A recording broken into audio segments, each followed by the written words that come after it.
عوامی action committee سے اظہار یکجہتی کے لیے وکلا اور سول سوسائٹی کا مظاہرہ۔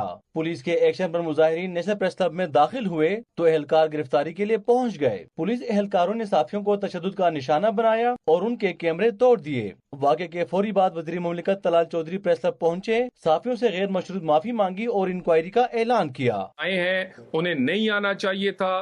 اس بات پہ بھی ہم ایک انکوائری ہولڈ کریں گے اور باقی جو آپ کا ہاؤس فیصلہ کرے گا ہم اسے من جو ہے انٹیریئر منسٹر کوشش کریں گے امپلیمنٹ کریں۔ وزیر اطلاعات عطا اللہ تارڑ نے بھی واقعے کو افسوسناک قرار دیا۔ پولیس کے دعوے کے بعد پی ایف یو جے اور نیشنل پریس کلب کے عہدیداران کا مشترکہ اجلاس ہوا، جس کے بعد احتجاج کیا گیا۔ پی ایف یو جے کے صدر افضل بٹ نے کہا، صحافیوں پر تشدد کے ساتھ پریس کلب کا تقدس پامال کیا گیا، جو کسی صورت قبول نہیں۔ یہ آج پاکستان کی تاریخ کا سیاہ ترین اور بدترین واقعہ ہے۔ پولیس کے اہلکار اندر داخل ہوتے ہیں، پریس کلب کے اندر املاک میں کو توڑ پھوڑ کرتے ہیں۔